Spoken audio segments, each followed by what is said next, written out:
What's up, gamers? Welcome back to another edition of Radio Melee. Joined today, as always, myself, PPMD. I'm joined by Toph, the man, the commentator, the legend. What's up, Toph? Hope you're doing well, man. Doing good. I am super excited to have, because we were, about a week ago. Okay, exactly a week ago. Literally exactly a week ago, right? Yes. We were talking to one of the greatest Peach players of all time, if not the greatest, right? Armada. And I was thinking, this is great. I'm having a good time. PB's having a good time. Yes. Armada's having a good time. Twitch chat's having a good time. And I realized, why stop at just Armada? Why stop at one great Peach player? That doesn't make any... That means you got a good thing going. What are you going to do? You're going to keep doing it. So I thought, let's get Polish this week. Because he's been hot. He's been putting in work. I know he's been out there for a long time.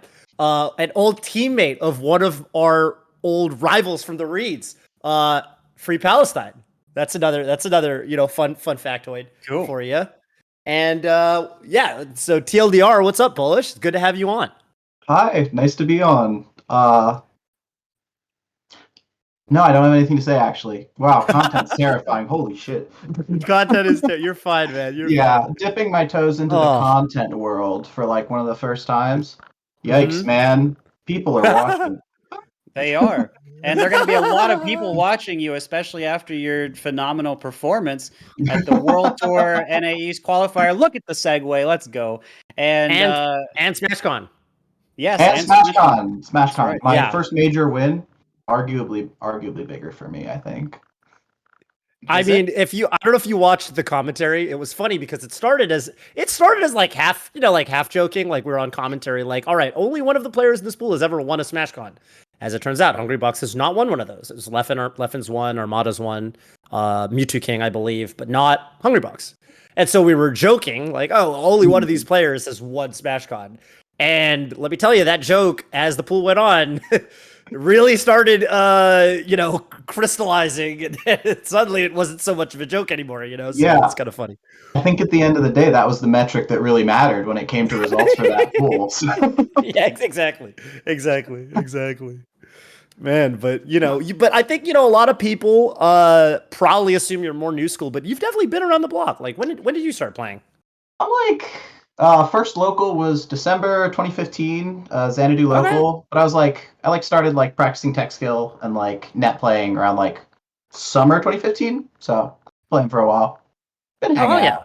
I don't know what's considered new school or old school anymore because we have so many sub generations of you got original doc, and I might be net play, beginning of net play, end of original doc. Then you have your Slippy kids. So I'm somewhere in there. Yeah, I mean, I would say a lot of people would maybe say that's newer, at least compared to a lot of top players, some who have been around for quite a while. So yeah,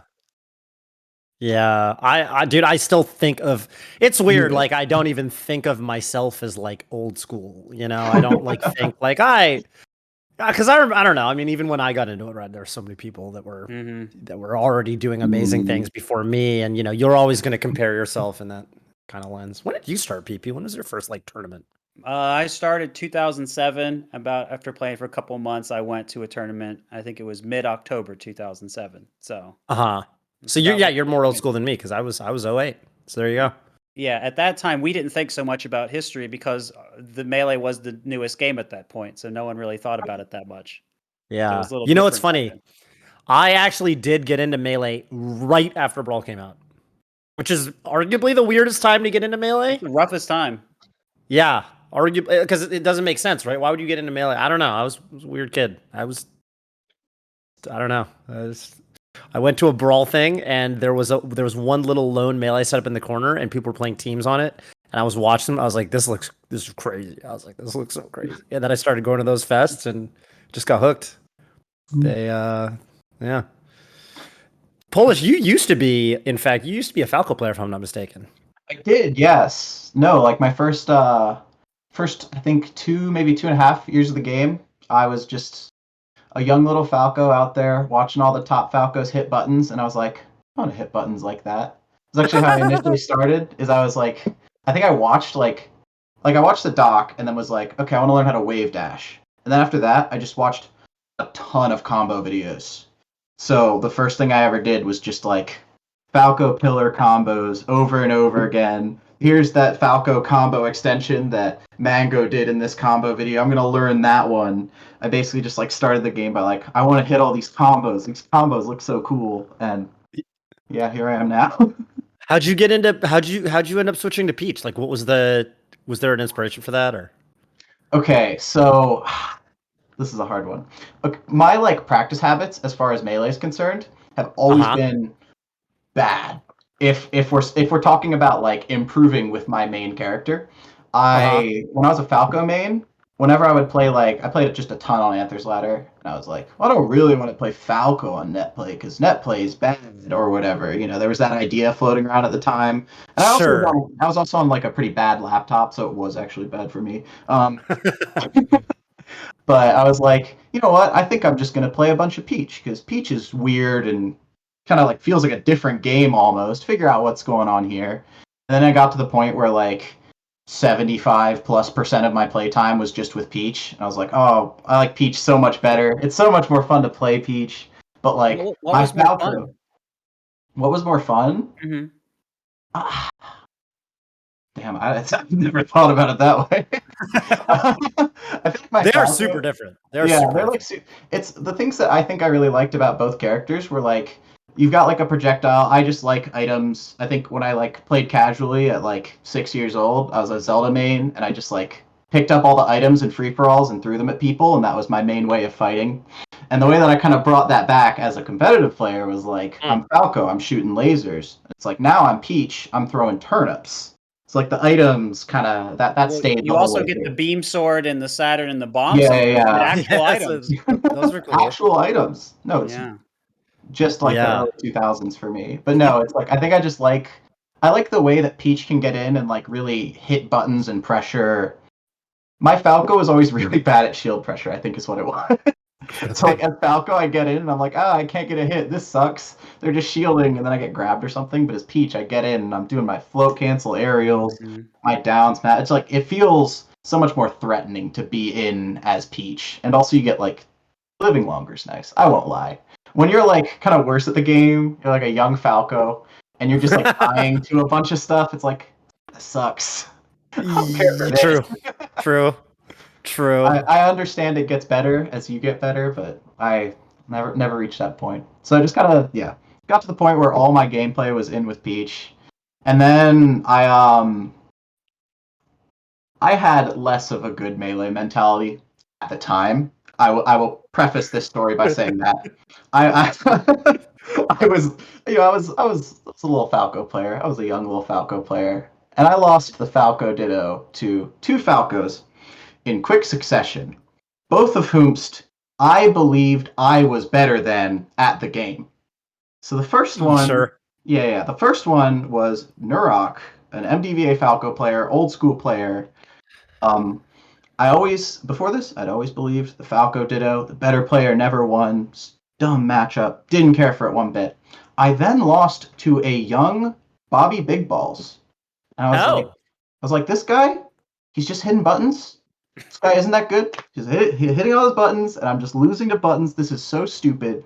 I would destroy both of these guys with Peach. And then I tried Peach next time, and it worked. It worked quite well. Because they were young Falcos at the time as well, so they didn't have like a Peach matchup set up. Bobby, that's how that goes. Now, of course, amazing player, very good in the Peach matchup. I would not have had the same young toxic Falco reasoning in current day, but I was who I was back then. Dude, it was kind of totally. Like I lost those sets. I was like, this is dumb. Falco's dumb. Falco was dumb, and then I was like, you know what? I'm just not going to take the game as seriously. I'm going to like stop practicing. I'm going to play Peach for fun, have a good time. And then my second tournament as Peach, I think I beat CDK. So I was like, wow. Oh, shit. Oh my god, I might remember this. Yeah. No, because like previously the Bobby and Nurok stuff, I was just trying out Peach. I was like, could I do this? And then I was like, no, but my Falco's better. But like what really got me was it was like the winter time, Melee's winding down. I'm like, I'm just gonna chill. And And then I beat CDK almost immediately. And I was like, okay, I'm not chilling anymore. I'm just a Peach main, I guess. My Peach is just better. Did Connor also go Peach? Was it a Peach Ditto or what was the matchup? It was Because I vaguely remember this. What tournament was this also? Okay, so this was Fight Pit 7. It was one Fight Pit. My first tournament as Peach actually was the night before. It was the Mole Weekly before this Fight Pit. Eliminated from losers by one CDK. Okay. The next day we're like it was I think the set for like losers top 8. And the first set was Peach Chic, and then our set at Fight Pit also Peach Chic, and I just like I don't know if I adapted or if I just like learned how to execute like flow cancel bear better, and that was what really did it for me, and yeah, Peach Chic clutched it out, fun stuff. Took off from there. I do remember this. Yeah. I want to dig in. Go ahead. Go ahead. I think I had like a close-ish set with it was like a 3-0, but it was a close 3-0, you know. Yeah. All the games felt well for like Absent Page at that tournament, which was like it was kind of neat as like a second Peach tournament. I was like, wow, I guess like only playing Peach and like sometimes playing Falco in tournament will get your Peach better than your Falco. It was a fun way to figure that out. It's funny. I'm going through that a little bit. No, I mean I'm probably not going to fully follow up on it, but it's funny because lately I've only really been playing Falcon and Marth on netplay. Playing a lot of Falcon and a lot of Marth, and lately I'm just like, but I don't know. I'm like going to main stage, and since about a couple of days ago, I was like, okay, I really should be practicing my Fox. Like I can't be. My Falcon's gotten nasty compared to where it was at like 2 or 3 months ago, but I mean, I don't know that I'm fully going to make the switch. But No, okay, I mean, I think that's very valid. You're just messing around on netplay, and it's fun, and then suddenly you wake up one morning and you're a Peach main. Just happened. Even now, like most of my playtime is just secondaries on unranked, and like all my characters are getting good, but it's like I don't have one that I like love. Like I loved Peach back then. Peach. Still on the Peach train. Got it. Well, we just so people know, we've already got some really good questions here in the Submit Topics Here channel. But if this is your first time, if you're coming from the YouTube, remember !Radio Melee if you're watching on my stream, if you're watching on PP stream, all you got to do is type in !Radio Melee. Click on that Discord join link. I'll even put it in my own chat myself. And if you click on that link, you're going to be immediately in the Discord, and there's a Submit Topics Here channel. Just drop your questions in there. You're going to get to talk to us live on air. And before we get into our first caller, we are going to take a look, I believe, at the community voice responses. We do this every single show. Rolling through it. We're rolling. We're going. That's right. You got to be these days. And by the way, people watching on the YouTube, people watching on the Twitch, stick around because at the end of this episode, Polish, we're going to get another community voice for you guys to react to. So let's see what we got last week. Okay. So I believe we were talking about, this was a really cool question from Armada that really is, I kind of liked it because it kind of embodies that era of like when, a lot of the biggest Melee tournaments were at fighting game tournaments, but the question was like, what do you think, like who would be a top esports player or fighting game player or esports player that you would love to see pick up Melee in like a hypothetical world? Yeah, and a lot of these answers, except for the Ludacris one, I don't think Ludacris. I think they're talking about the rapper, right? Unless there's a Ludacris esports guy. Does anyone know? I don't know. Oh, but they said it would be funny. They said it'd be funny if he did. So I'm assuming, but again, I don't follow all the esports. But I saw that and I thought that was pretty funny. There's probably like a tier 3 Valorant player named Ludacris or something, but I have to assume this is about. Yeah, I mean, I'm down. I'm down for that. The double. When do we get that collab going? That's double huge. Luda. Yeah. But a lot of these are FGC. Sonic Fox, Justin Wong, Daigo Umehara, and I know Justin Wong in particular has been a big Melee fan for a while. Justin Wong also weighs in on a lot of topics in Melee, like when we get mad at HBox for holding the ledge, he's like, "Nah, that's cool." And and love or hate him, he's at least talking about it, which is pretty funny. And so I always thought that was kind of neat. I think Sonic Fox here, I mean, just an absolute master at least fighting games. I don't know about all their types of fighting games, especially. So that'd be so much fun to see what they could do. Definitely. In some ways, kind of like the modern Justin Wong in some ways. You know, Justin Wong was that wonderkind, who was just tearing everything up. I think something I always liked about Jay Wong too is that Jay Wong, like in different games, I think he's known as being kind of like a lame player. You know, his video, The Art of Lame, which I think is an awesome. He loves video. it. He embraces it. He embraces it. But he also doesn't only play he actually plays very different character styles from game to game. And Marvel 3, he played a Wolverine team. I was just going to say his Marvel 3 was not was hyper aggro. Even in Guilty Gear, he's playing Mei, who Mei is a character people I would say complain about, but they complain about her rushdown.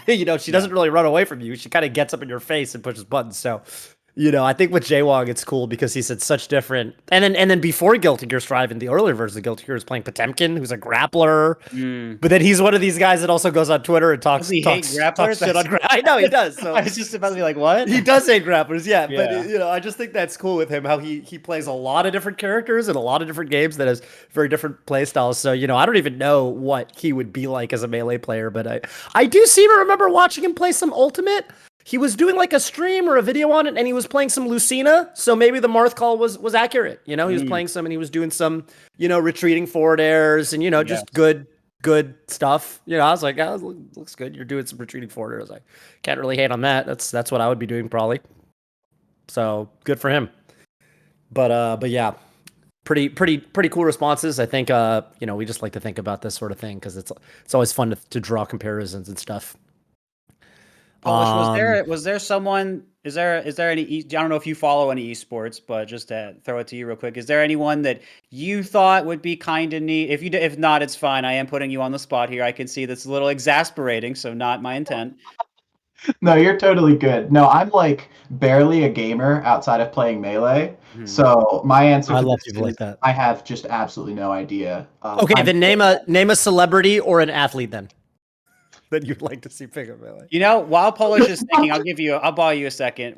I remember at Winners Finals, before Zane and Polish played, and it said favorite game series, and they were the only two people that said Melee for their favorite game series. Some people said Smash, but they were the only two people in the bracket that said Melee. And I thought, wow, how beautiful is that those were the two that went all the way. What a bunch of legends. It was Zane and who? And Polish. Zane and Polish. Yeah, I don't even remember. It was I think it was a Google form that we filled out a month and a half before the event. So I didn't even remember 90% of what I put on there. But you were speaking truth. Yeah, it was fun to see. I was like, oh, I guess I did say that. I did say that. Game series. It is Melee, I guess. No, I mean Melee's kind of a series. I've been playing the Melee for longer than I'm playing most other game series. No, we're getting we're getting some new Melee things. Yeah, we get Academia and all that. Build. Yeah, exactly. Yeah. Frozen Stadium. That's a Frozen Stadium. That's the latest greatest, I guess. So okay. My answer is Elijah Wood. Oh, that's a good answer. That's a great answer. That's a great. Well, we know Elijah Wood plays Nintendo games because of the whole Animal Crossing thing. Do you remember that? I don't know the whole Animal Crossing. I don't know. There was a brief little. There was a funny thing that happened on Twitter. That month or two or three where everybody, the pandemic had hit and everybody was playing Animal Crossing at the time on the Switch. And there was this thing that was blown up on the internet on Twitter was someone put up their turnip because they had the turnip thing where your turnips every week. Did you play Animal Crossing, PP or Polish? Do you guys play that game? No. Okay, so there's an in-game currency or whatever, and the game is mostly offline, but you can go online and go to your friends' islands and stuff.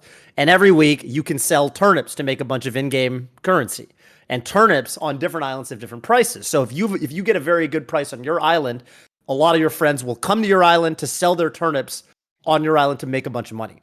And Elijah and someone tweeted out, "Hey, I've got really good turnip prices on my island this week. If anyone wants to come, here's the code to come or hit me up and you can come to my island." And Elijah Wood responded to her tweet or whatever and was like, "Hey, I would like to come to your island. I have a bunch of turnips I want to sell." And this girl was like, "Oh my fucking God. Yes, you can come to my island." And it was really cute. He went and they did the thing, and then she was selfies, showing him right? And they were taking. They did little selfies. Yeah. And she showed him her little island, and it was this really cute thing. So we know he's at least a casual level gamer. He's probably touched No, not too many degrees of separation between him and Melee. No, not too surely. many. Not too many. It's like two or something Yeah. like that. Also, I don't know. I like Elijah Wood. I just like Elijah Wood. All right. Well, I think it's about time we get our first caller on because we got some great questions this week. I already see a bunch of them. And it is TeamKessig. What is up, TeamKessig? Welcome back. And how you doing today? Where are you calling in from? Hello. I'm doing great today. I'm calling in from Cambridge, Massachusetts. Hmm. And I have a bit of a fun question for y'all today. All right, hit us with it.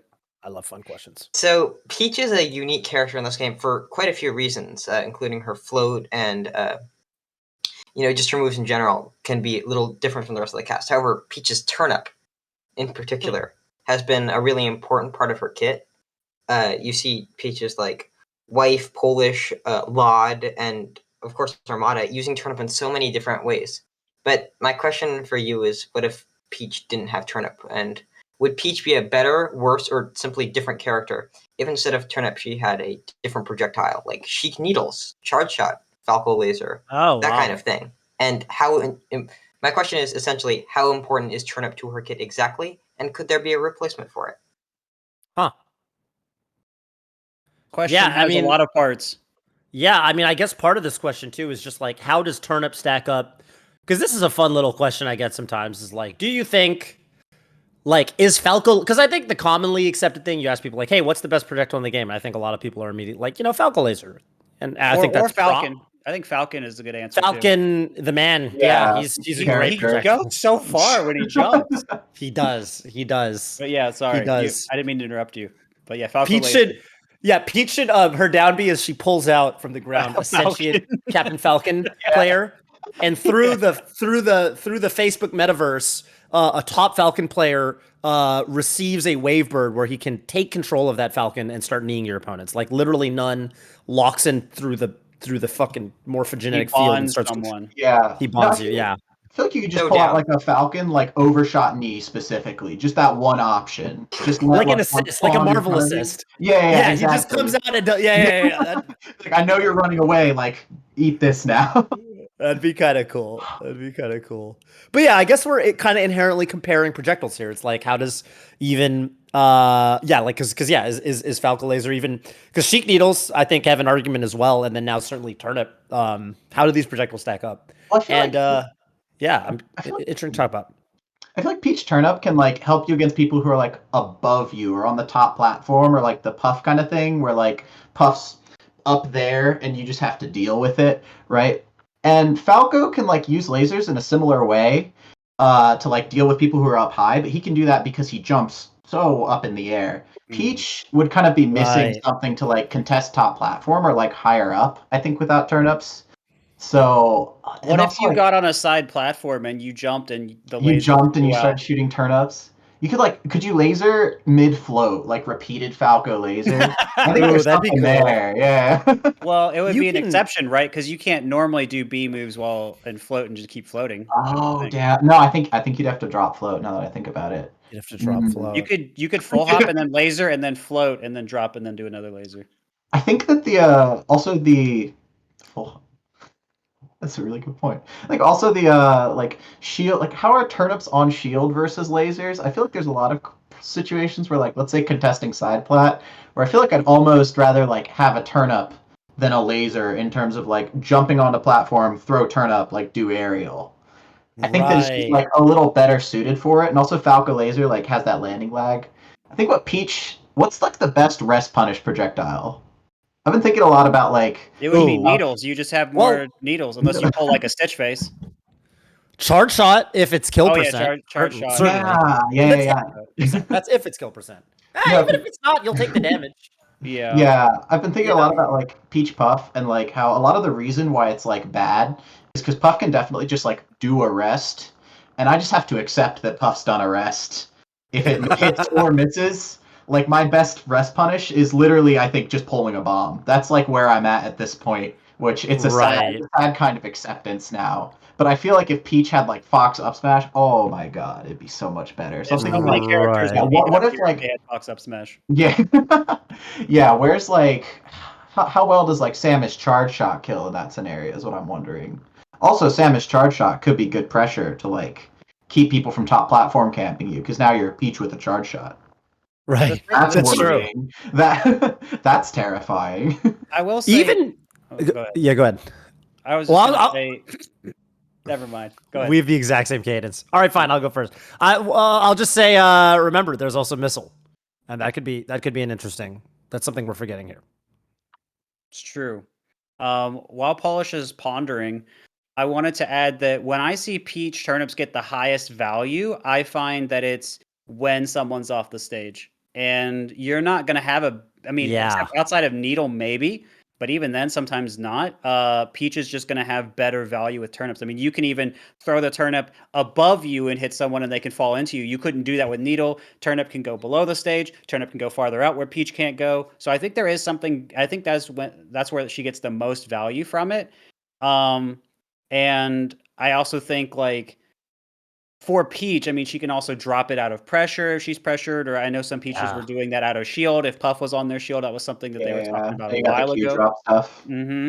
So I do think it's pretty important. And then I know that I talked to M2K about Marth Peach for a couple of years, and I know this thing that M2K would complain about more than anything else was, well, Peach has a turnip. It's such. I just want to keep her pulling the turnip. And so I can tell you that it is important to her game, at least in terms of that matchup. Although I think as Marth Falco, matchup. yeah, Marth matchup, but also as Falco, I don't prefer her having it either because now she's in the scary place above Laser, and she can do something to me. Boo. Right. Right. So I think at least in certain matchups, I think it is pretty valuable for Peach in the particular way that Peach works. It gives her more approach options. It cuts off angles. It can set up for her shield pressure, which, as Polish mentioned, is wonderful. And so I think that it would her having the lower mobility and not really having anything to compensate for it, I think would hinder her more. So I think the turnip is pretty valuable. I don't really know if it would be better to replace it with anything else. I mean, there are some situations where needle or laser could be better, and maybe charge shot if Puff misses rest, but maybe like I don't really know if that comes up often enough to be worth it. Yeah, I think the overall versatility of turnips is just like so high and like complements like the way that Peach is slow and can only move around X amount. It just complements her so well that I don't know if there's like I feel like a lot of other characters like their projectiles are really good partially because the character is fast and can move around in position. Like Falco lasers and like Sheik needles. Like I feel like Peach with them like has to spend so much time like setting up to be able to like do it well versus like the original character. So I would probably say like I think Turnip might be the best we've got here. Might be really well suited to her. Yeah. I'm actually going to flip the question because I was thinking about it. Imagine, because I was thinking about this. Imagine you got Sheik, but now when you press the B button, she doesn't throw needles. She pulls a turnip. Right. And I think that's actually terrifying. I think turnips might just be really good. Because, I don't know. That might, obviously, she's going to lose some utility in terms of certain edge guards, like Needle cleanly beats up B. Sorry, I don't know what.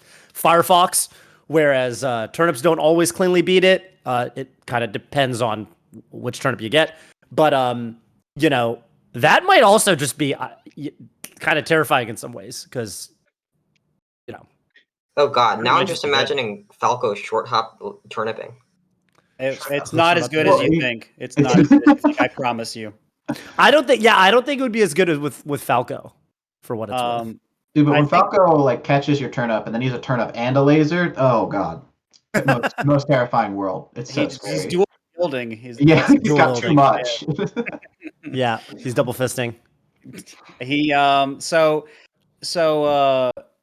I think so thinking about this with Sheik, it really tells me that I think the most valuable use for turnips is, and because Sheik I think struggles to approach some too. I think that's just going to make the approach so much easier for her. Whereas I think needles don't always really do that. And I think what helps Sheik a lot is kind of keeping people out, controlling her space, using the platforms better. But with turnip, she could go in a little bit more in the similar sort of way, I imagine.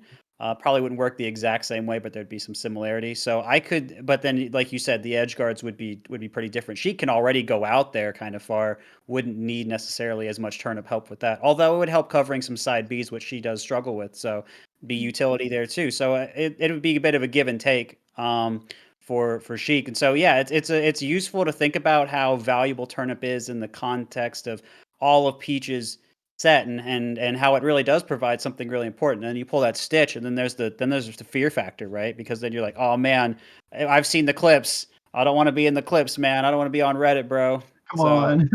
For you. Yeah, now I'm just thinking about Sheik's beam sword moveset. Wonder what she can do with that thing. Someone hit me up afterwards. Yeah, that'd be badass. I don't remember if Sheik's beam sword usage is very good. I think I her dash attack's good, but I don't remember. I remember having like a really fast jab where she just goes like, oh yeah, and it's like super quick. Covers a lot of. Yeah. Sheik might just have better moves though, which is the problem. With Peach, like you get a beam sword and you're like, oh cool, I have these like hitboxes in front of me. It's like that Peach doesn't normally have, but Sheik like just has better buttons. Right. Yeah, she's got her grounded moves are already so good. Yeah, ordinarily. I always wished, side note, I mean, maybe this would just be completely overpowered and not fair, but I always wish that you got with, because if you C-stick in the air with a held item, you throw it. But I always wish you could, like, literally do, like, imagine, like, you get a beam sword, you're just doing, like, Marth forwarders now with this beam sword. You can't, because if you try to do this, you're just God. But yeah, that would be terrifying. That's the cool Peach thing where you can just float and then you get to do the aerials while holding it. So sick that Peach has that. Yeah, that's like kind of another intrinsic way that the turnip or the item pull mechanic in general with Peach complements the rest of her gameplay, which might have been intentional. Like from a developer perspective, I have no idea, but it worked out really well for her. Hard to say. Yeah, well, hard to say. I do think we've covered it pretty well. We answered that pretty well for you, TeamKessig? For sure. Thank you so much. Thank you. Yeah. And I do have a shout out. I'll run it. It's for The Superior, who is a Peach practice partner for me, and he actually inspired this question. We were talking about Peach and like how cool Turnip is. I think Turnip is really just a cool move, and I'm fine getting Stitch clipped every once in a while because it's a cool thing. Yeah, shout out to Stitch clips. All right, you have a good rest of your day. Thanks for calling in, TeamKessig. Bye, y'all. Good starter question. We got the high level Peach insight here as well. Love that. Yeah. You can also catch the Stitch and then clip them right back. It's like it's high risk, but it's like a bigger clip, I think.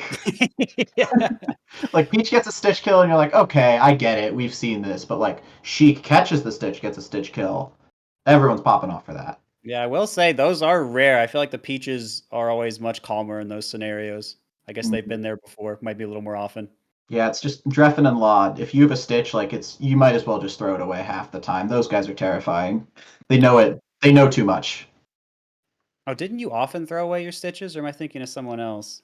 I think I was definitely up on Cody recently, and I got a Stitch, and I was like, no, tossing this thing out. Don't want to like throw this into a shine and then get it shined, die at 0%. Just kind of a lot of the time, it's like Stitches are like nice for like the variance if you're like behind, but like sometimes that variance can just flip itself on you, and then like if you have a lead, like sometimes it's just not worth going for if you think you can just beat them by playing the video game normally. Interesting. Yeah, I guess that's what variance is. That's fair. Yeah. All right. Well, I'm ready for our next caller. Absolutely. How do I pronounce this? This is Harpot? Harpot. I don't think I ever found out how to say your name. But Harpot's one of my chatters. What's up, Harpot? How you doing? Where are you calling in from? Hello, Toph. This is Harpot678 calling in from Hong Kong. Oh, shout out. We don't have a melee scene here. Let's go. We don't have a melee scene here, and I'm not planning to start one. One question. Armada abandoned the Peach matchup very early on, switching to Young Link for H-Box. For H-Box. When facing Hungrybox's Peach, what are the differences from Polish's Peach in contrary to Armada's Peach, which decide the difference in success in facing the matchup? All right, so this is a question that I think only Polish should answer. At least I'm not going to attempt it. Yeah, so I'll be honest. Armada VODs are kind of like the cryptic tomes of Peach, where as a Peach player, and from talking to other Peach players, you go back and you watch them, and it's like, I'm not really sure how this guy won all the time. Like I go back and watch Armada sets and I'm like, I don't know if I gained anything from that. This guy's just like the best player in the world, and I'm not like ready to start internalizing like what's going on here. So my knowledge of like Armada's Peach Puff game plan is almost non-existent. I could like hazard a guess and say maybe he was getting hit by rest setups or something, but like that's just the matchup a lot of the time. I can tell you about my playstyle in the matchup though. Maybe you could compare that to other Peaches around now then, so that people could still kind of get an idea of what differentiates or how it's changed over time. Okay. I think that there's definitely Lod style, which Lod style is to play like directly on the ground and just like basically like wait for HBox to like one of his main openings is like waiting for HBox to like hit shield wrong and then like just flying out of shield with an aerial and hitting him, punishing for him for that. I know Lod's trying to do like a lot of low up airs to like catch Puff coming down. Lod doesn't generally like get too high up, plays more grounded. Somehow it works out for him. I have no clue how Lod plays that way, but he's like just a super brain genius and makes it work. Keizu, I'm not really sure how Keizu plays. I feel like Keizu is like definitely more grounded than me, has like some mid-flow aerials or mixed in there, a lot of like good, like a pretty like complete back air walling mix up. And then my play style is like I kind of play like Yoshi.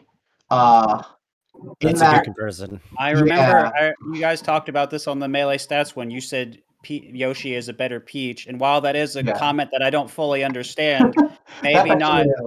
It's a Lod quote. Right. It's a Lod quote. I know it's a serious comment, but it's also a slightly confusing one for at least me. But I guess that's not really what we're talking about here. So it's like Yoshi, what you're doing. Okay, so pretty much the way that I started playing Melee is I just wanted to do all the tech skill and the combos, and I started around like the shield drop era when you could like just do shield drop aerials with Falco and get hits for free over and over again without thinking, and that was awesome. And from there, I kind of like I didn't so much like learn how to play the rest of the game immediately. I kind of like started from like the shield drop free opening and kind of like expanded my neutral from that point and learned like adjacent options. And somehow after like a bunch of years and then a switch to Peach, now I'm just really big on like platform, shield drop, double jump momentum, like go above, undershoot in the air, do all sorts of weird like double jump momentum, mix up, sometimes undershoot, like just do a whole bunch of stuff like that, right? I just have this weird like higher float or platform related like game plan that I think it's like pretty me specific. So in the first game, I know Hungrybox, I 3-stocked him first game just because I don't think he'd like ever seen a Peach play the exact way that I'd played. And then as time went on, he kind of like adjusted to learning like my threat ranges when I set up in different situations, like on platforms specifically. So, oh god, what was the question? Yeah, bring me back to real life. I got you. So the question was basically, how does your interest in playing higher up, how does that work against Puff or against Hungrybox specifically? Because how does that differ from the other Peaches? How does that work with her options? How does that work? There's like a lot of spots where like Puff, it feels like I can like more safely challenge Puff when she like jumps up in the air and starts doing the back air wall. A lot of Puffs like aren't ready for Peach to like jump up and like start doing like a down air like a little higher than where Puff is. A lot of Puffs will get like clipped by that. HBox, as time went on, started like drifting away from that entirely and just not messing with it. And that also will then, once they're like starting to respect that, I can like land and then I gain space from like, usually I get up high from like I'm in the corner and then I like win a mix up to get up on the platform, and then from the platform I'll go like really high above them. They'll retreat. I'll get the center stage. Then I have a Turnip and center stage, and I'm like, oh, this is awesome. So I think that like that kind of higher game really helps me. Also, since I spend more time on platforms, I'll get the occasional down smash on platform. You know, it's honest you work. do. It's not much. It's not much. It's honest work. It's honest work. It's funny you mention It's funny you mentioned this because I remember an insight I feel like I had a couple years back was I was playing a lot of Sheik at the time, and I remember contrasting how I don't know if you guys remember this, but Puff Sheik used to be thought to be just like a really hard matchup, and the Sheiks were really struggling with it. And then the Sheiks that started doing really well in the matchup were the ones that were just kind of higher APM, and they would actually use platforms and platform wavelands to like actually threaten instead of the old way where most Sheiks played grounded and played tilt down smash heavy or looking for grabs just doesn't work against Jigglypuff. You can't really contest her space at all, and like her back air is just higher value than hitting a stray forward tilt that she's probably going to DI out anyway because she's drifting away, versus like taking to the platforms, wave landing into her aerial space and being able to like even catch her drift with like a forward air or something, or a back air coming off the platforms, or using needles. So I remember thinking to myself, the Sheiks are doing a lot better against Puff using this more platform heavy playstyle. And I really got really heavy vibes of that watching your Peach versus, obviously it's not quite the same character, but I think there's some similarities, Yeah, no, it kind of feels like, I know Wally's put it this way, famed New Jersey Peach. Watching Laud in the matchup love Wally so much. Watching Laud in the matchup, like, feels like Laud's like playing these interactions that like are so hard for Peach, like so Puff favored, but Laud's just a genius, so he makes it work. And then he says that watching me in the matchup feels like we're actually like playing mix-ups that are like more favorable for Peach, that it's like more like closer to even. So that is kind of how I felt, where it's like I've like the set of interactions that I've chosen to participate in with Jigglypuff have generally felt like pretty good. They felt pretty good. So that's been working for me. And I think that as time goes on, Hungrybox made a lot of really good adaptations of just like choosing to not interact with me in any of those like mix-ups that I specifically set up. And then only interact, like just, Puff away back airing every time he saw me like set up a position from which I can play a mix-up that I've like hit him in before. And then he started like approaching me in a few ways that like I don't think I was ready for specifically. I don't know what Peach has for that, but I wasn't ready for it at the time. So I think that like my set of mix-ups is probably going to get worse as time goes on. It just depends on if like I can meaningfully adapt to like the way that HBox was like approaching me with nairs, I think. So I think for now it's like got the high float platform Peach stuff, which is good for now. It's a to be continued situation. To be continued. Yeah. I think bringing it back to the Armada thing too. I remember, it's funny because with Armada, you mentioned like potentially having it be pretty difficult to study like what is Armada doing against Puff. But I also just think like with Armada in particular, he did kind of stop playing Peach versus Puff pretty early on. Like if you compare, okay, Armada and any other matchup, you've got years and years of footage to work with. You can find Armada fighting Fox deep into 2018. You've got Armada versus Leffen at Evo, right? Armada was going Peach for Mango for years and years and years and years and years. But like he did kind of stop playing the Puff matchup in, like 2010, 11. It was pretty early on.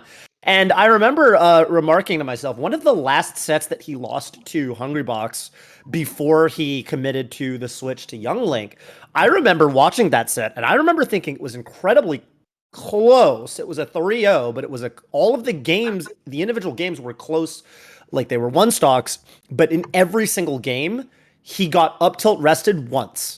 He got, like in every single game, HBox would land in front of his shield at a low percent, up tilt, and he would get hit. And I was thinking to myself, like, okay, well, the games were actually totally doable, but if you are playing 3 stocks to 4 because you get up tilt rested once a game, then that kind of fucks the math, Each like almost has to like let Puff like back air her for free a couple times to get out of like up tilt rest percent range. Like it feels like sometimes, like I watched Lob versus HBox, the last stock of that of their set. Lob was at like 20% and HBox was like 130.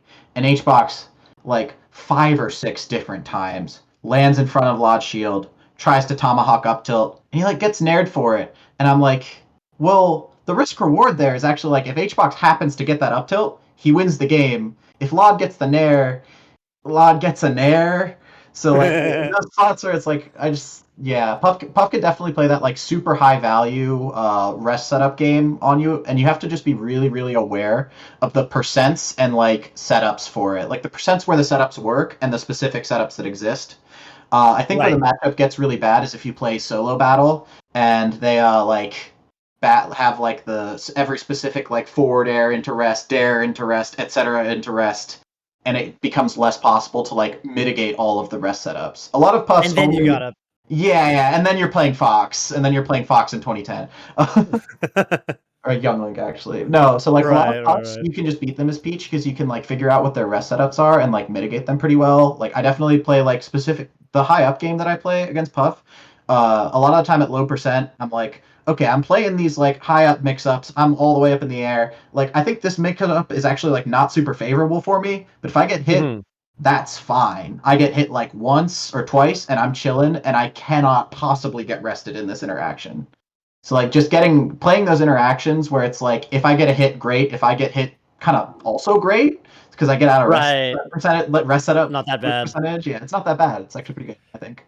That's what people, that's what like in Ultimate, that's what people do with like against Luigi, because like with Yeah, Luigi is a character that if they grab you at 0 to 10, they kill you. So people are like, all right, yeah. I'm gonna like literally jump around and get hit, and please hit me with an Please. aerial, and then I can play Smash normally. Yeah, Mhm. it's pretty funny. That's kind of what that reminds me of.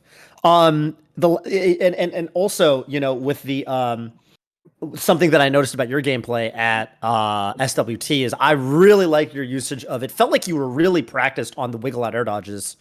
For a lot of those, like you said, percents where the combo isn't actually real. I was like, oh man, if he didn't get that wiggle out air dodge, that would have been really bad. But you had those on lock, and I don't think. I mean, this is obviously nothing against Armada. I just don't think people really used it much at all back then, and I'm sure Armada would have if he like kept playing Peach through the years. That was just kind of an artifact of the time. I think people just didn't use that option as much. Yeah, Armada didn't have UCF 0.8, so it was a different time. Wiggle out was random back then. I literally like I never wiggled out before UCF 0.8, and then I was like, oh, this is in the game. That's pretty cool. And I started doing it. I was like, wow, this is a really good option. That's cool.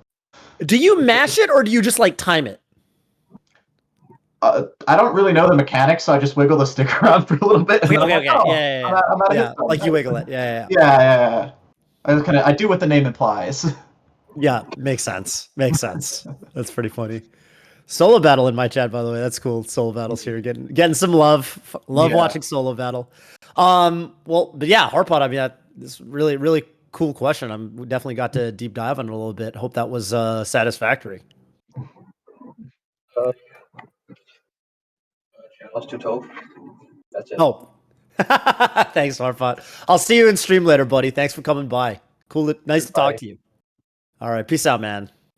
Yeah, Harpot's a long time chatter. It's Cool. Pretty cool. Pretty cool. Always cool to have those, people like that come around, like Webb and so on. Love Web. Love Webb. Good, dude. Good Peach questions today, huh? Yeah. This is nice. This is nice. I don't get. I'm really like of the high top tiers. Peach is definitely my worst. I mean, PB, you know this from when we do.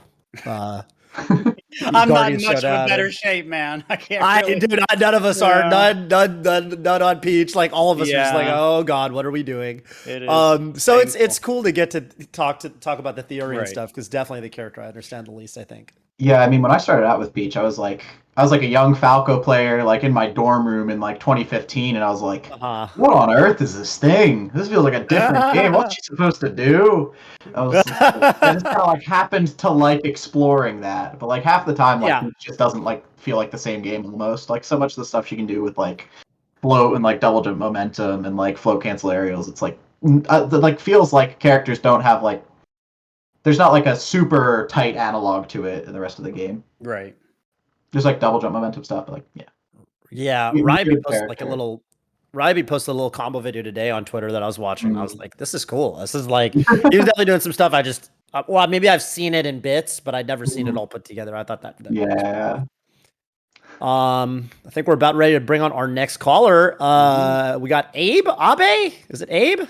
It's Abe. What's up, Abe? Where are you calling in from? So I'm calling in from Evanston, Illinois. And my question is sort of about the role of machine learning and AI in Melee. So oh, hell yeah. I want to know, what is the current role of analytics in the Melee metagame? Like, aside from the Slippy basics, is anyone providing advanced stats like analytics? that could help top players analyze other players and get an edge. Like, for example, like, would people be interested in like the probability that this person rolls in this situation, or the probability that this move will connect at this spacing? And a sort of dual question is, aside from like in-game analysis, is there any sort of ways that TOs would like to see machine learning and AI impact the Melee community? And sort of just one last note, I don't mean like devising like an AI that beats humans. I mean maybe something more along the lines of like, oh, how do I generate the best bracket to peak like Twitch? Oh yeah. Yeah, there's a ton of cool applications. I remember I had an idea a while back. I mean, I think the thing about analytics right now is we're really good at getting the data. We haven't done the most with it. I actually saw something get posted yesterday, literally yesterday. I think it's called, oh my God, I don't want to, this project just got posted. I know Kadoran tweeted it, but it was basically like, have you seen I need data? I need data is it's like a visualizer where you can show if I get hit at this part of exactly here on Yoshi's story by this move, and I DI exactly this way with my stick, and I'm at this percent, and it visualizes where you'll fly, like, are you going to get KO'd, or are you going to survive, and just kind of visualization tools like this. So I don't know if you've seen that, but it's called, Slippy Study Tool. So this was tweeted out yesterday, November 8th, and you can plug in your Slippy data into this thing, and maybe for the YouTube, maybe we'll put a link to it in the description or something if you guys want to check it out. But Slippy Study Tool, you basically can plug in a Slippy file, and you can use filters to be like, I want to see all the times I got hit by, I don't know, I want to see all the times I got grabbed out of neutral or something. And you can like filter it down to specific moves. This isn't really machine learning, obviously. This is just data visualization. But this is all to say that, so yes, there are some cool projects being worked on right now. And I think we've gotten really good at getting data. I just don't know that we're doing that much with it yet. I definitely don't think there's any like big like machine learning projects for this sort of thing. But this is something I even thought about a while back, because I had this idea for my own gameplay where I was thinking to myself, I think that in the Ice Climbers matchup, I think my success rate and my win rate goes way up when I use way more drill and shine relative to the rest of my moveset. And sometimes I do too much, I don't know, nair, let's say. And I find that I have less success. I think to myself, I think that I have more success in the matchup when a greater percentage of the moves that I use are drill and shine, for example. And, I don't know that you would need machine learning to generate that kind of data. Like you could really just look at Slippy replays and just, you can track the neutral interactions and all this stuff and the win rate. But I had an idea for that, and I thought that would be a pretty cool way to inform. You can imagine, right? You could imagine a tool where you plug in all your Slippy data, and it tells you things like, hey, in the Marth matchup, one of your biggest problems is you keep getting fucking grabbed out of your approaching nairs. So maybe stop doing those nairs. Like you could do that. Someone could build that, right? And it could tell you literally. It could literally tell something. It could tell you this is where you're losing neutral a lot. So that was my idea, and I think I know how I would build it. I think it's feasible. So yeah, that's one idea. I thought it was kind of a cool idea, but just throwing that out there. Yeah, I was thinking of something like, sorry to cut off, but like say like a top player is playing another top player, and they're like, oh, like what is the probability of this person like rolls like under this pressure or whatever. So it would be, I was just thinking of trying to figure out something that could analyze. Oh, you almost want to data. have it be something like it's like a real-time thing that's displayed on a stream for a tournament or something. I don't think of it that way, but that actually sounds pretty cool. Or even between sets or something. Would it be like player-specific data? Like this player had like Yeah. kind of like a visualizer of like here's this player's like type of habits out of situations, like things you can exploit, or yeah. So I was that's sort what he's of talking about. Yeah. I was trying to make the analogy with like sports leagues. So like sort of the analytics that maybe like a tennis player looks at when they play another tennis player, or like for a top player, like, oh, I have to play like IBDW like tomorrow. Like, what is the probability that he does this under this sort of action? So it would be more of like a tool for top players to use against each other. Yeah, so That sounds dope. I don't know if this was machine learning or not, just to say it because I mean Toph said it, and I think it felt right for me to say it too. I saw there was this thing where I think they did it especially for Hungrybox. There was like this heat map of where he often was on the stage, and so you could kind of predict where he often liked to hang out, and I think there were some surprising implications of where he often was, and then in that map there also were little spots. I think color differently, highlighted differently. I don't remember. It's been a while. But there was something that showed where he often got his hits. And I think they did this for, I think, a different character. And the map obviously looked very different because HBox will play on platforms and he'll weave out really far and everything. And other characters, will, especially against him, will play more in the center or whatever. And so I felt that that was one of the most interesting things that could be done with data or could be maybe learned in that type of way where you can see where people often are and then you can see where people are getting a hit and then you could even like overlap them, right? And then figure out, okay, well, these might be the problem spots and that maybe this is where they hang out a lot, but maybe if they don't hang out there a lot, then maybe it means when they go there, it's when they're trying to get a hit, right? So however you interpret that. And I think that that could be really interesting stuff that isn't used so much. And that's really the only thing that comes to my mind. But of course, you could have like you could control for variables, right? I mean, this is something I try and do sometimes when I do analysis. Do they hold shield more when their percent's higher, especially when they're out of getting killed by grab? I mean, this is something that I'll see Peaches do more, for example. They'll hold shield more because they don't want to get hit by Fox up smash, but if they get grabbed, it's fine. So that's one thing, and so you could learn. But if you didn't understand that, and like you didn't know that that would be a thing, then you could learn that through the data, for example. Or you could say if someone's cornered, you might find out they hold shield more, and then you'd be maybe I don't get why, and then maybe you kind of like figure it out, right? So you control for variables and maybe have things like that come up, and that could be kind of interesting. And I think that'd be a cool way for people who might not understand some of the higher level concepts to see it too. That could be a between games, but after set type of thing, something for the casters to break down. It'd be interesting data. Polish, I don't know if you had anything else you wanted to add about that. If I mean, again, it's an odd topic. I don't know if any of us are data scientists or anything, but Yeah, I would say like one of the ways that I think about Melee a lot in terms of like improvement is thinking about the spots where you interact with characters and like specific spots where you can just choose not to interact with them when they can get like a really high value like hit on you. So like I guess the example I most commonly use for this is like Samus like back air, like tipper back air if you're recovering as Peach once you're at like 90% ish, where it's like you just like should never like you should just like try as hard as you can to just like not interact with that at all. So kind of like looking if I was like looking through data with my philosophy of the game under some circumstances, I would probably be most interested in spots where my opponents got really high value like openings or kills on me specifically, where it's like kills that are but like significantly or like enough earlier than like the average like kill percentage for a matchup. So it's like I could look at those and be like, okay, how can I mitigate this so that I can live longer?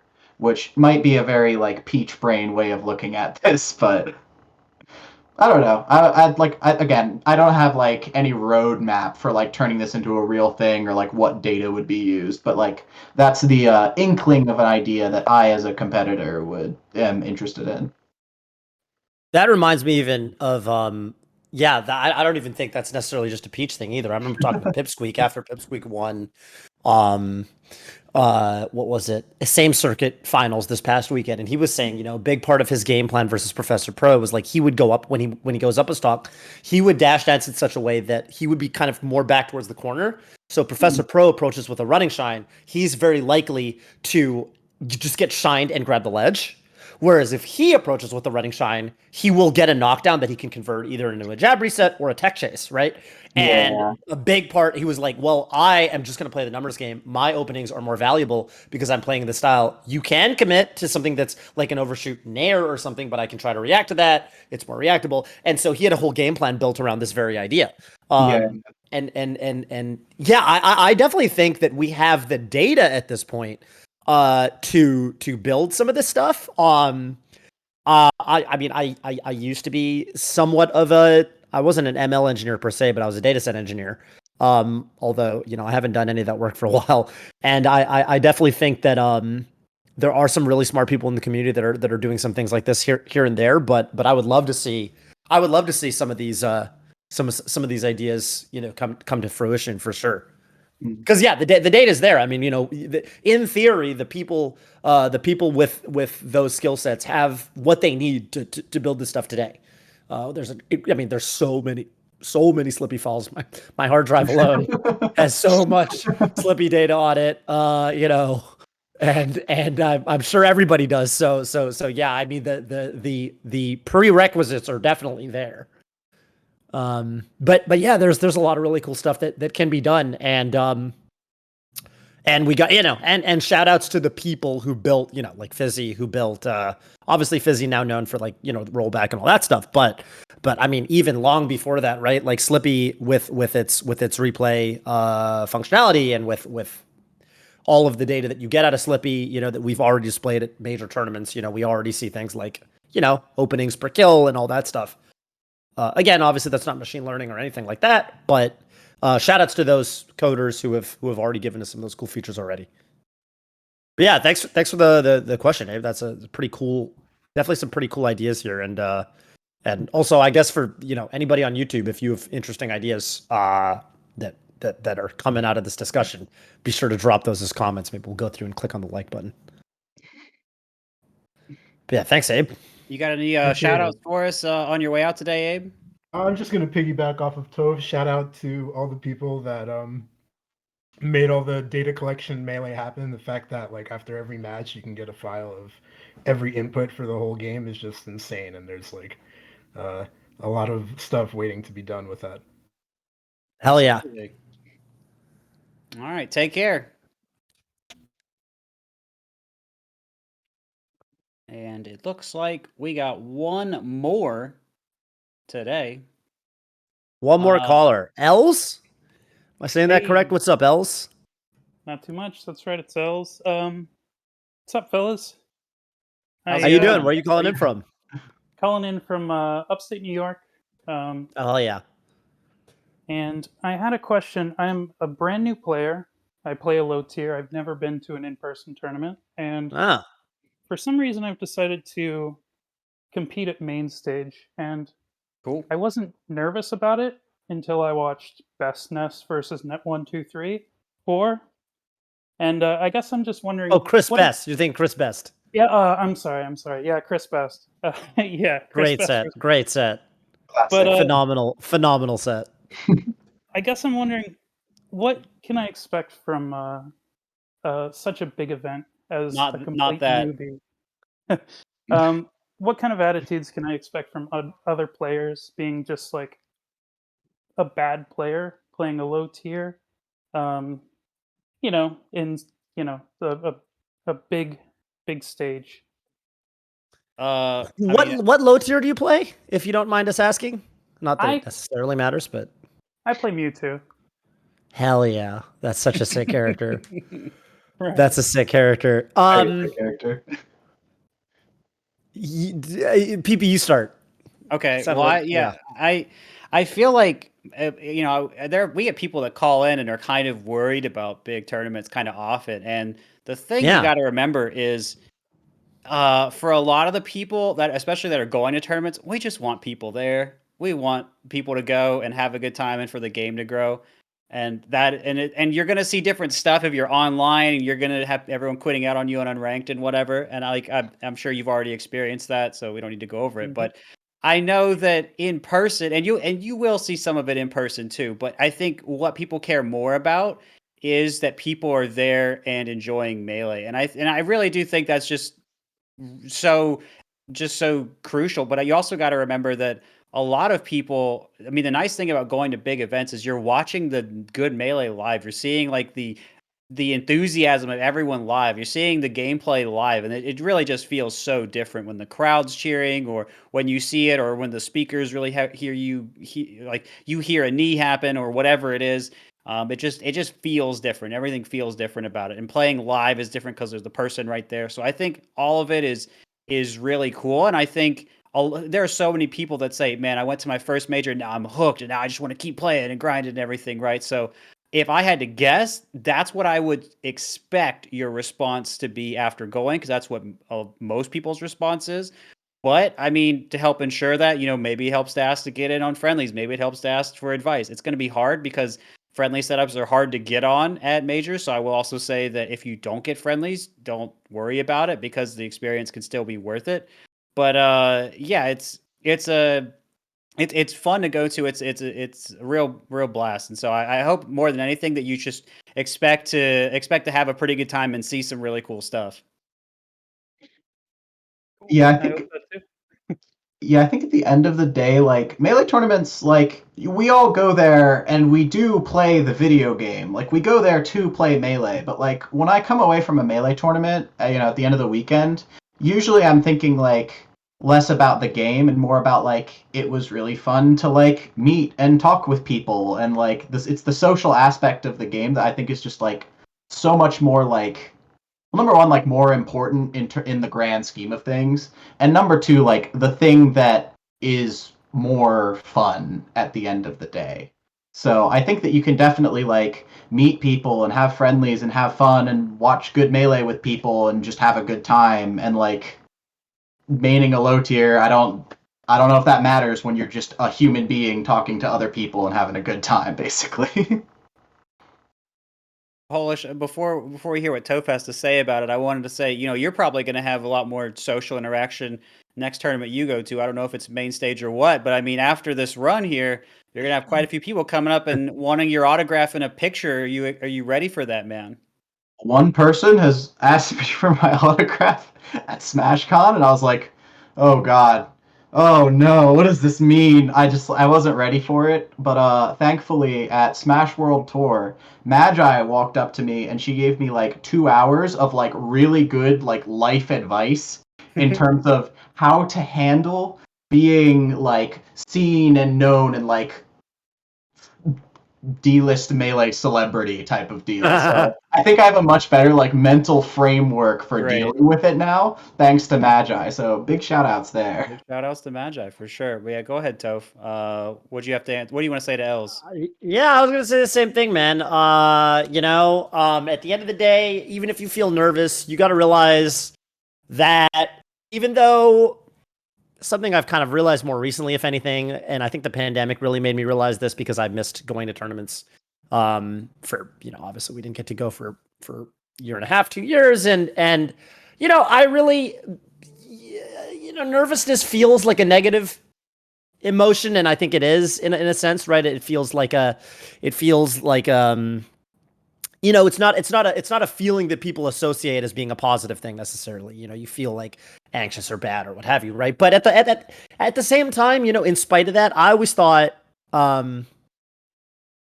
I kind of realized I missed it. Like at Riptide, when I went to Riptide finally after a year and a half, 2 years of not going anything, and I was in bracket and I was feeling a little bit nervous, and I was like, this feels kind of like, in some ways this feels kind of bad, but in some ways I also really missed this.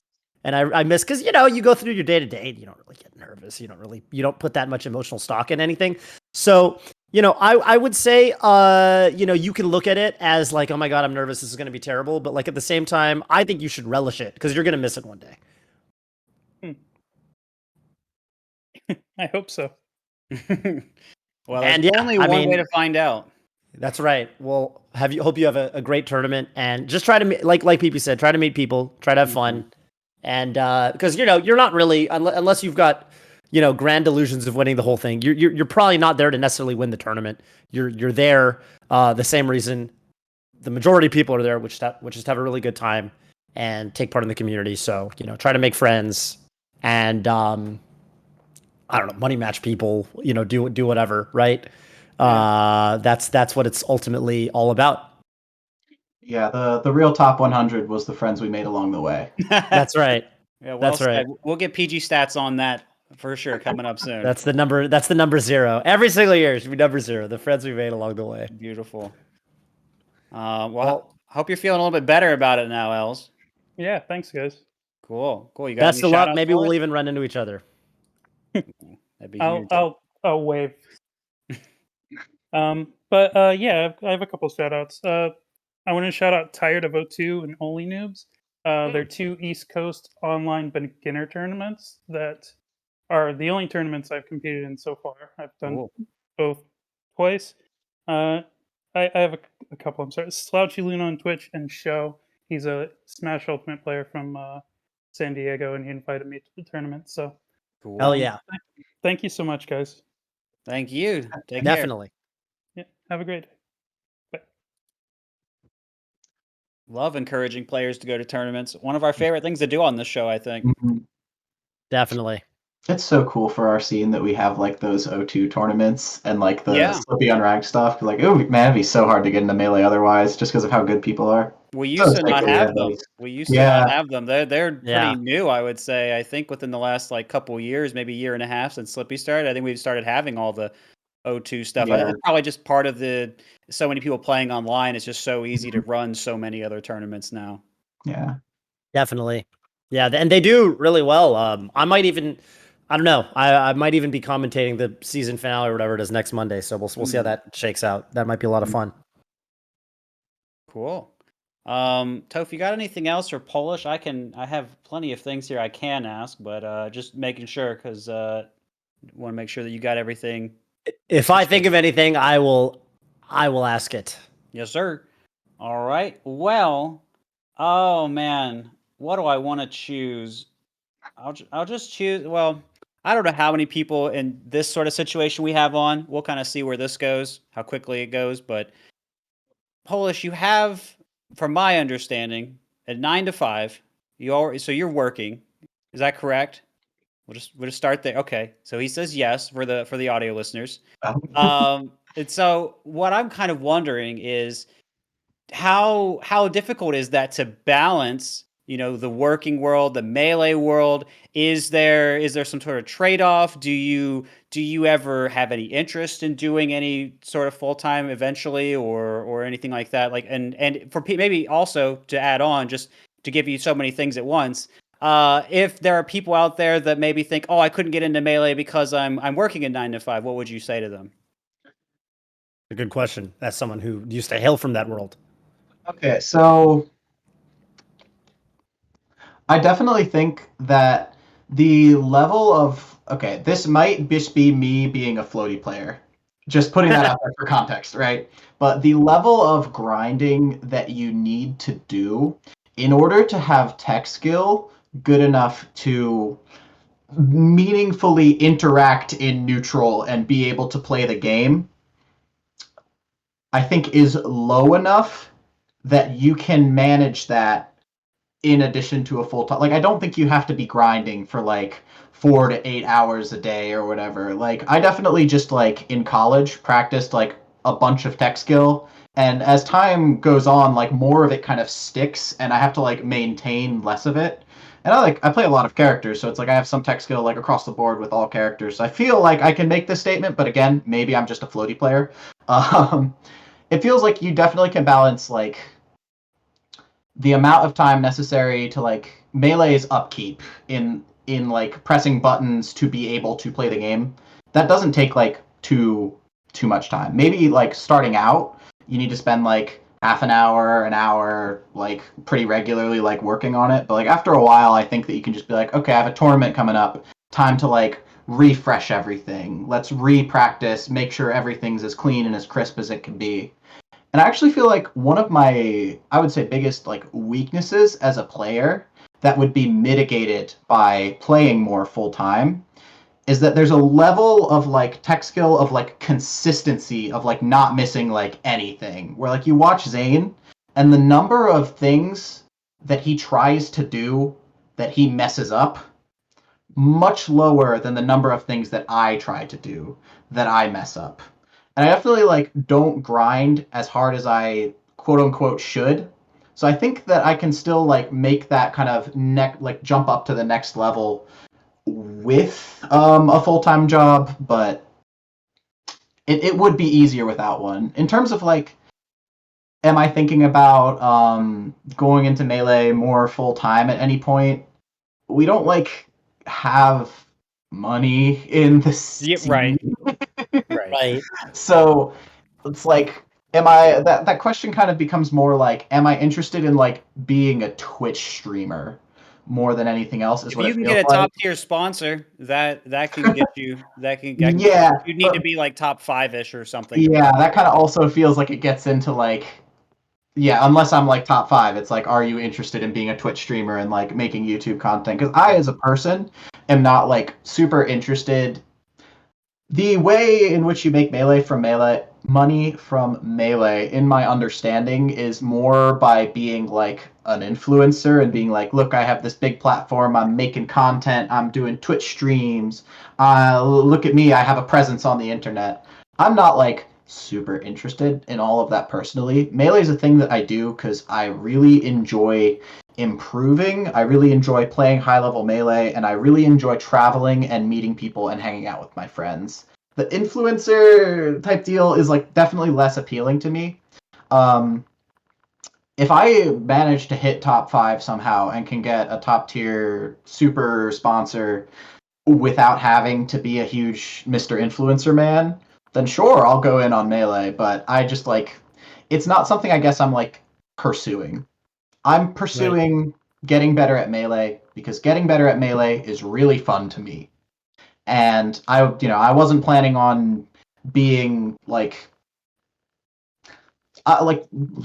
my Melee mentality is I want to be better at my next tournament than I was at my last tournament. Mhm. When I'm at a tournament, I'm like, okay, like the things I've been working on, let's put them into practice. Let's see the difference. And when I see like something that I put into practice and I have it now, I'm like, oh, that's so sick.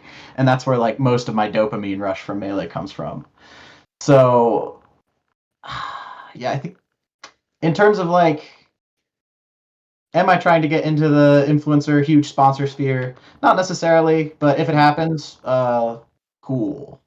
But I Yeah. don't expect to see the Polish YouTube channel popping up Anytime anytime soon. soon. Yeah. Sure. I sure. mean, it's like the way, the years that I was doing my fastest improving in Melee, like, were definitely when I was working simultaneously. I was either in college and then after that I was working simultaneously, or at least interning.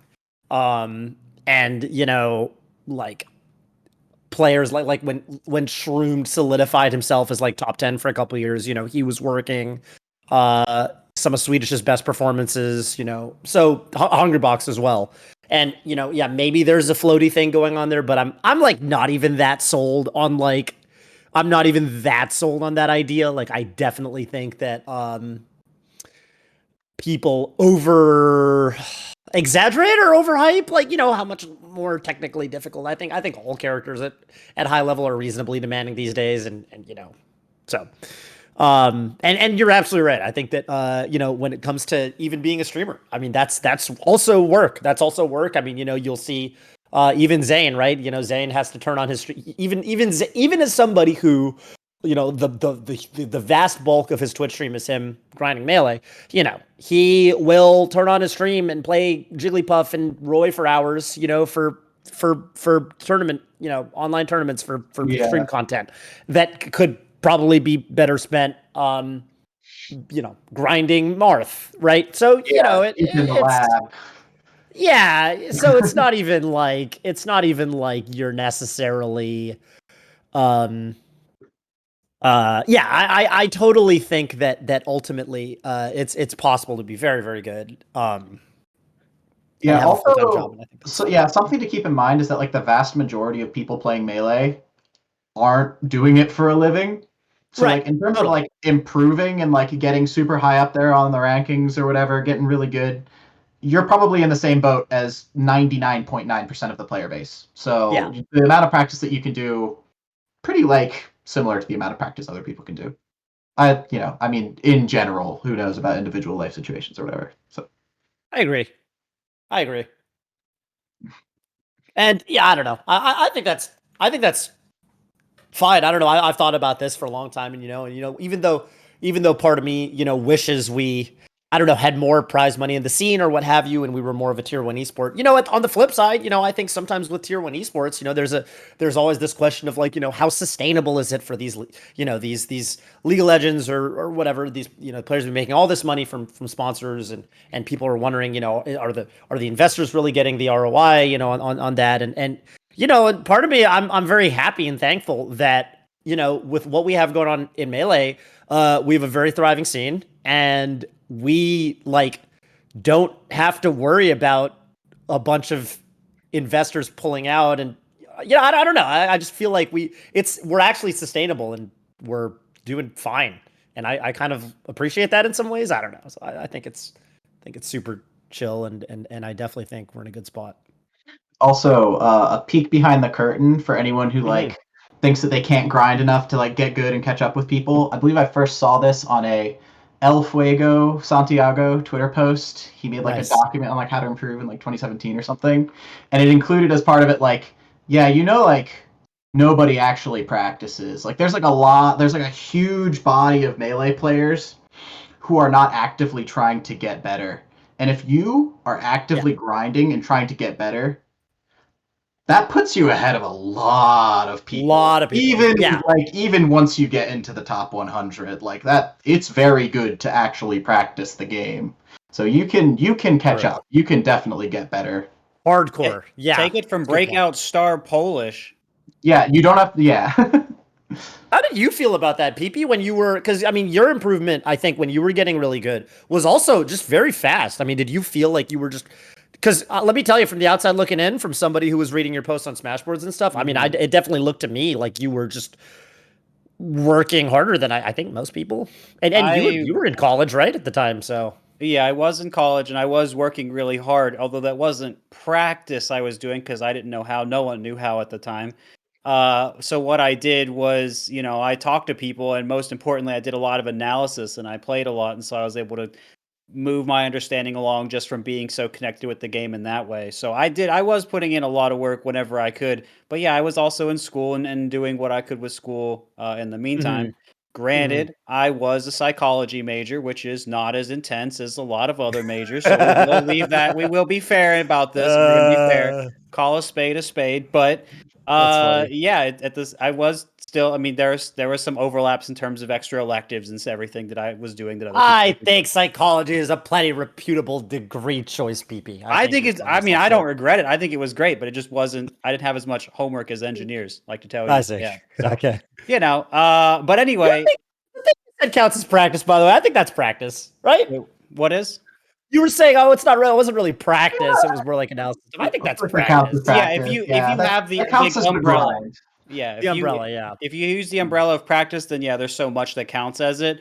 But yeah, in terms of like, I didn't know how to do a lot of my solo work. Like I did the Armada. I beat up a Falcon too, but Armada's he did it on stream, so his way cooler than mine. But yeah, so I had that, but otherwise I was playing people and doing analysis and talking about the game. That was me, and as much as I could do that with going to school, I made that work as well, and it was awesome. I think one of the most important things is you just love the game, and I mean Polish has talked a couple times now about everything he's really enjoyed, his dopamine hits.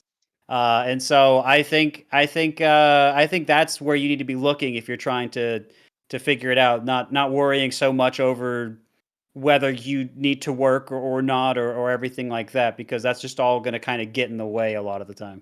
Yeah, it's all step by step. Like I broke out or whatever recently, but it's not like I made a huge jump and got way better. What I've been doing this whole time is I learn a new thing, I apply a new thing, I learn a new thing, I apply a new thing, and it's just you get to do that ad infinitum, and eventually you're like, oh, I'm pretty good at the game after a while. And if you enjoy the process, I think that from day one, learning how to wave dash, I really enjoyed the process of learning a new thing and getting better at a new thing in Melee. And if you enjoy that process, you get to keep doing it, and it's fun, and you get better. And I don't know, that's cool. Just take it step by step, no matter what level you're at. Mm-hmm. Hell yeah. I think we can all co-sign that. Yes, sir. All right. Well, there's only one thing left to do, and that is our community voice for next week. It's that time. Polish, you have to think of the question. You had an hour and a half. Surely you have thought about it in this time. What would you like to ask the YouTube comments to answer? It is a question that only they can answer and only you can give to them. That's right. It could be anything. So, unfortunately, I would say the thing I'm like mostly interested in from like Melee viewership is what percentage of Melee viewership is like actually like what percentage is like more strictly spectators versus like what percentage like plays the game, maybe a little bit like practices wave dashing versus what percentage like actively goes to locals. I think that like if I have a question for the community at the end of the day, it's probably just a poll of it's just that question. You could just ask them, how engaged are you in the competitive aspect of Melee? Yeah. How engaged are you as a player? Or do you just so like probably that question, like just kind of what's your level of like interaction with Melee? If you need a more like if you need a more like YouTube commenter-y question, like something that gives them more room to work with, little meme. Okay, question, perfect. You could say like who would Elijah Wood play in Melee? Okay, do both. Yeah, I think a lot of people are wondering about that. So yes, we want exactly both of those. we'll get both. First of all, where are you in terms of every week? Do you turn on your YouTube and you watch Golden Guardians content and that's about it? Are you attending tournaments or you play a bunch of Slippy? What is your relationship with the game and how do you are you just a fan or do you even have your sights on getting ranked in the top 100 one day? And as an addendum below that, which character would Elijah Wood main? Yeah, the more important question. The more important question. Beautiful. Beautiful. That's Love that. That's great. Well, thank you so much, Polish. You've got the community voice. You've got all the other answers. There's nothing left to do but to say thank you so much for coming on. Thank you so much, Polish. Yeah. Thank you so much holding for it having down me. as always. Yeah, it's been great to have you. And thank you guys so much out there for watching. This is yet another episode of Radio Melee. Signing out.